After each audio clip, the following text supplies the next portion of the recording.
Hi, welcome to Shine boutique in Devanahalli. ಮನೆ reception, ಇದು reception sari. ಮನೆ ಮುಹೂರ್ತ ಬ್ಲೌಸ್ ಹಾಕಿದ್ವಿ. ಇದು ರಿಸೆಪ್ಷನ್ದು ಬ್ರೈಡ್ ಬ್ಲೌಸು. ನೋಡ್ಬೋದು 3 ಲೇಯರ್ ಕಟ್ ವರ್ಕ್ ಬಂದಿದೆ. ನೋಡ್ಬೋದು ಫ್ರಂಟ್ ನೆಕ್ ಇದು ಈ ತರ ಕಟ್ ವರ್ಕ್ ಬಂದಿದೆ. ಗೋಲ್ಡ್ ಜರಿ, gold cap, sari colour red combination ಏನಿದೆ ಕೊಟ್ಟಿದ್ದೀವಿ. ಕ್ರಿಸ್ಟಲ್ ಬೀಡ್ಸ್ ಬಂದಿದೆ. ನೋಡ್ಬೋದು ಕಟ್ ವರ್ಕ್ ಈ ತರ ಬಂದಿದೆ. ಮತ್ತೆ ಪ್ರಿನ್ಸೆಸ್ ಕಟ್ ಬಂದಿದೆ. ಸ್ಲೀವ್ ಡಿಸೈನ್ ನೋಡ್ಬೋದು. ರಿಸೆಪ್ಷನ್ ಬ್ಲೌಸ್ ಗ್ರ್ಯಾಂಡ್ ಲುಕ್ ಆಗಿ ಕೊಟ್ಟಿದ್ದೀವಿ. ಮತ್ತೆ ನೋಡ್ಬೋದು ಕಟ್ ವರ್ಕ್ ಯಾವ ತರ ಇದೆ ಆ ತರ ಬೀಡ್ಸ್ ಕಂಪ್ಲೀಟ್ ಕೊಟ್ಟಿದ್ದೀವಿ. ಸ್ಲೀವ್ ಡಿಸೈನ್ ನೋಡ್ಬೋದು, ಫುಲ್ ಕವರ್ ಆಗಿದೆ. ಬ್ಯಾಕ್ ನೆಕ್ ನೋಡಿ, ಬ್ಯಾಕ್ ನೆಕ್ ಅಷ್ಟೇ ಫುಲ್ ಬ್ರಾಡ್ ರೌಂಡ್ ಬಂದಿದೆ. ಕಟ್ ವರ್ಕ್ ಬಂದಿದೆ, 3 ಲೇಯರ್ ಬಂದಿದೆ ಕಟ್ ವರ್ಕು. ಮತ್ತೆ ಎಲ್ಲೆಲ್ಲಿ ಗ್ಯಾಪ್ ಇದೆ ಅಲ್ಲೆಲ್ಲ ಸ್ಮಾಲ್ ಬುಟ್ಟ ಕೊಟ್ಟಿದ್ದೀವಿ. ಡಾಸಲ್ಸ್ ನೋಡ್ಬೋದು ಡಿಸೈನು.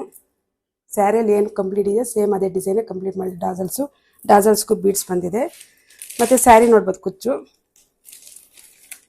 ಎಲ್ಲ ಥರ ಕುಚ್ಚು ಅವೈಲೇಬಲ್ ಇದೆ ಅಂತ ಹೇಳಿದ್ವಿ. ರಿಸೆಪ್ಷನ್ದು ಗ್ರ್ಯಾಂಡ್ ಕುಚ್ಚು ಹಾಕಿದ್ವಿ ಇದಕ್ಕೆ.